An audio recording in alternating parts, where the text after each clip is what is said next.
Hi folks, welcome back to the Hoard. Look at that, charged batteries. By the way, here's my name and address. Harvey Spooner, P.O. Box 205, LaGrangeville, New York, 12540. 12540. So if you want to send something to old Harvey, that's how you get in touch with Harvey. Back to the mule, and what I want to do, well, I got two situations going on the same time with this. I've had some trouble with the sprocket back here,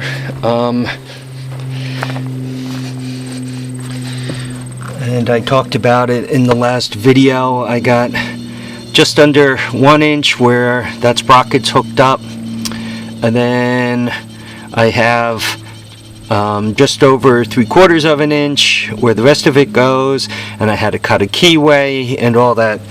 Anyway, last time I had this thing out, what happened is the sprocket came loose, and when the sprocket came loose, the chain went sideways. When the chain went sideways, the chain got chewed up, and I ended up with a big mess. So to fix this, and I showed you guys some of the machining, I got a huge donut that I want to kind of smash up against here, and I still want to do that. I have a boring rod on order for my lathe, and I have a 25-32, which is the size of the long piece of the shaft here, drill bit on order, but neither one of them are here. So I'm kind of like homie stuck, but at the same time I want to do some testing on this rig to make sure it's going to work out properly. So what I did is I put the key back in. I cut up some Jack's cans, right, and I made shims out of it, so this sprocket is on there really nice and proper. I made sure the keys are tight. I just had this thing out for a ride. I took a second sprocket and smashed it up against the keyway there and tightened it down. Then I used a bunch of washers, a bolt, and you guys can see the bolt is wired. So this whole thing is pushed in tight here like that. So I should stop having trouble with that. The only thing I might do is I recycled the chain that kind of got chewed up, so it might break the chain. I can't put a bigger sprocket than this on here. This is a 17, because you guys can see how the chain goes real close to the case. If I do want to put a bigger sprocket, I got to move the sprocket out, which means I got to move the engine over, which means a whole bunch of new heartburn. So once again, I want to do some testing now before I get into the new heartburn. So the engine's here, and it is, are we turned on? Yeah, feels like it's turned on, so let's fire it up.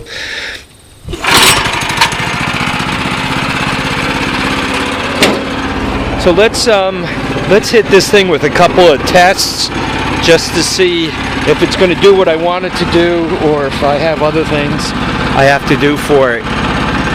First of all, so it's running, it's in gear, give it gas.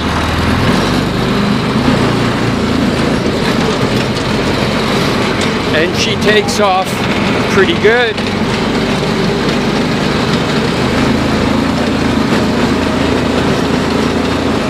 It does make a little bit of noise, and part of that is because there's this stuff in the bed rattling about. But that shouldn't be too much of a problem. So it's wide open now. This is full speed. It does once again make some noise. Doesn't have the shortest turning distance in the world, but I can get it around. So let's do a wide open. So this is full speed. It goes about the same speed as my golf cart, I'd say, give or take a little bit.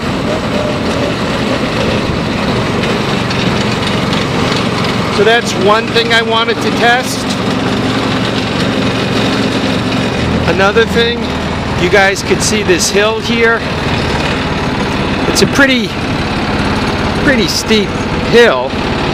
When I go up and down it, well, up it with the garden tractor, typically I end up with the wheels spinning. The zero turn likes to spin on this hill and all. So let's take this thing up the hill and see how she does.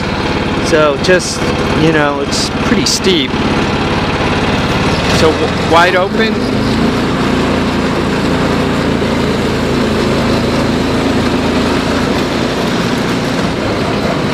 So it seems to have enough power to do that. And that's about the worst I'm going to do to it. We haven't been around the loop in a while. So why don't we take you guys for a quick ride.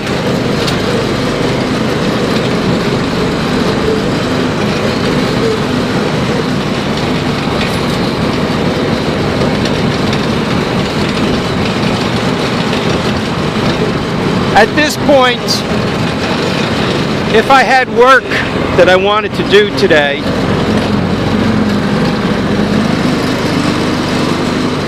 I kind of got things patched up well enough where I would just do it. I would cut firewood if that's what I wanted to do and put it in the bed and, you know, have it haul it. But at this point, I really wouldn't consider this thing complete. Though making it around this loop is a nice step in that direction.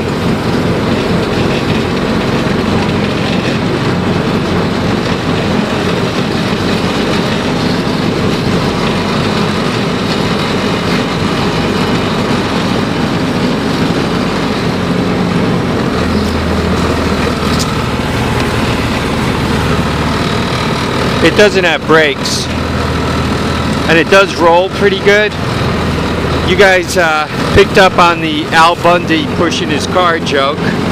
That's good, because one hates to tell jokes that nobody gets.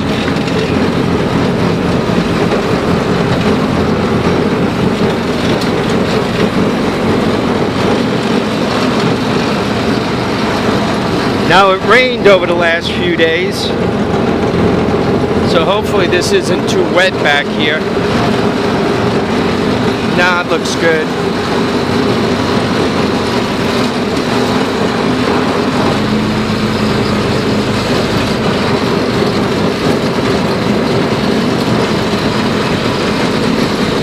Anyway, so far, obviously if I have to push it from here all the way back home, I'm going to be annoyed. But so far I'm happy with it.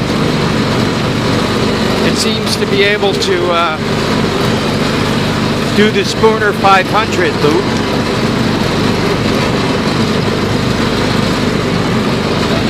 It is a little noisy, and some of that I can get rid of.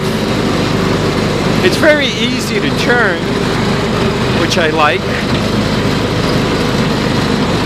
Though it seems to take quite a few turns of the steering wheel to get where I want to go.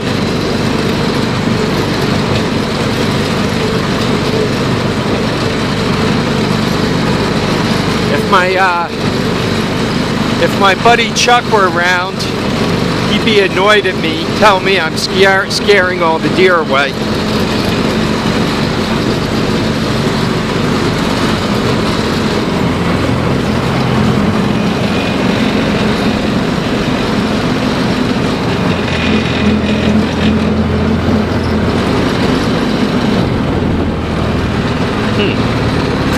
That's interesting. What was that? Ooh. Got me a black cat on almost Halloween. I promote cats being around, especially feral cats, because they help me with the mouse population. I like fox better. They do a better job. But cats tend to stay put. Feral cats tend to stay put a little better, which means they're good about, if you could get them to stay around your house, they're better at killing the mice around your house.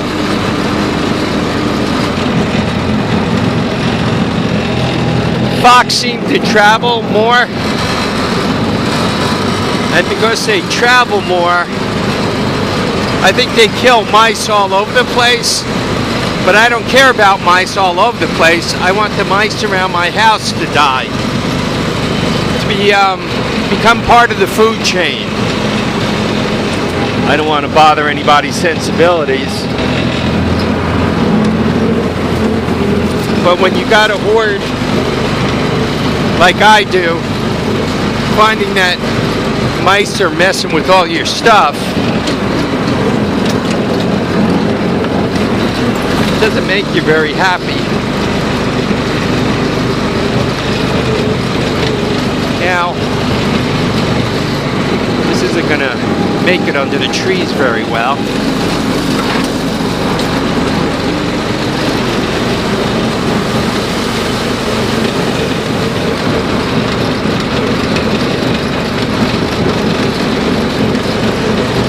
Anyway, I hope you guys are enjoying the ride.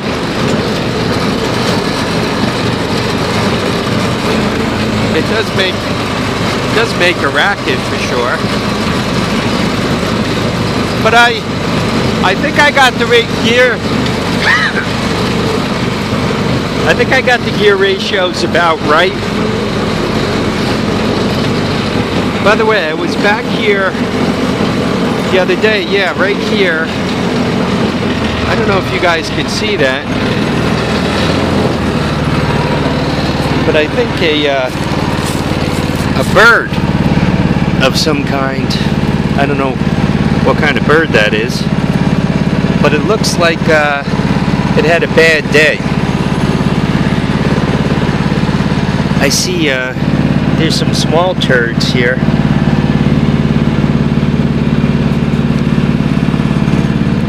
Compared to the size of my finger, see, they're fairly small. So I don't know if the bird was dragged here. There's another feather, and got whacked, or what the story was. I don't. Turds are kind of small, so I'm not sure what kind of animal got it. You know what? Just for a laugh, let's take this thing around the upper loop. Come on, girl.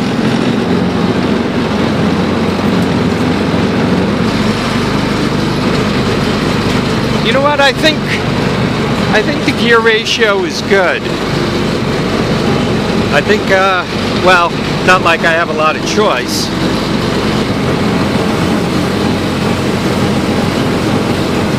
Things are a little tight for this loop.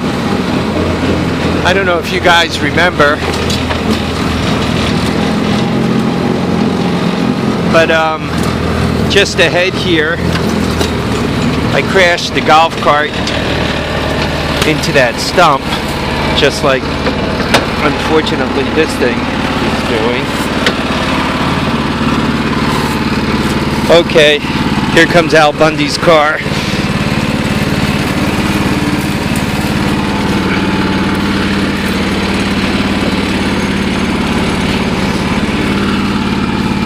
I think I could get by it. There is a lot to like about this thing. It's kind of drives a bit like a truck. Come on, girl.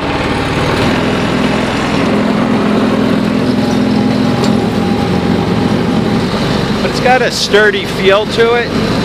I guess it should. It probably weighs 800 pounds or so. Yeah, I'm scraping bushes.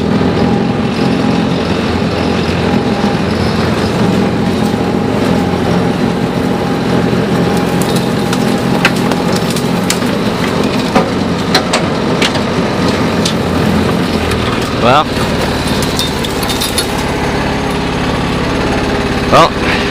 you got a gas pedal, right? Let's go for it.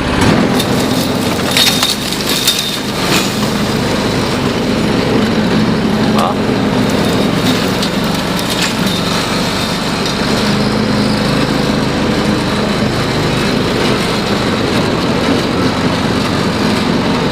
I'm kind of sitting in the middle of the seat, so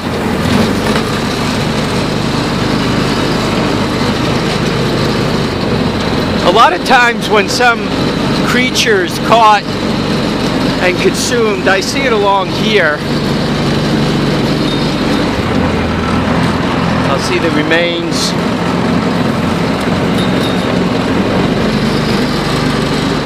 Also, a lot of animals seem to like to use that stretch as their potty. Though I rarely ever see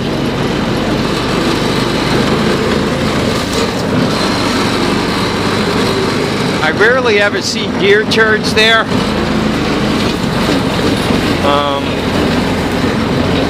You know what? I'm happy with this thing.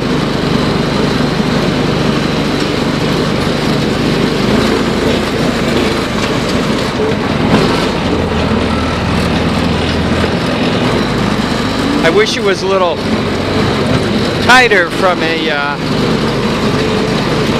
a steering ratio point of view, but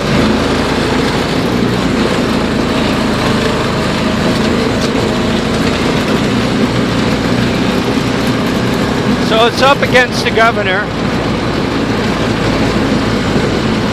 Not bad. I think I'm happy with it.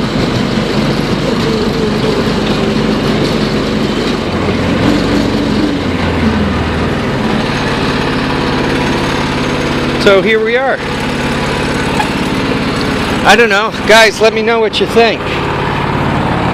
Make sure you comment, you subscribe. Obviously, you watched if you got this far.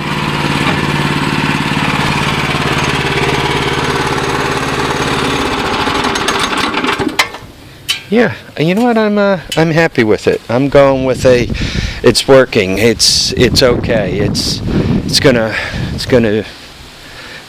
a member of the horde now. So there we are. Anyway, folks, I want to thank you all for watching and commenting and subscribing. Remember to keep your feet down, keep your head up, and please, please get out there and enjoy all your days. Make sure you have fun. Don't let anybody cheat you out of a single second of this life that the good Lord gave you. Take care now, folks. Bye.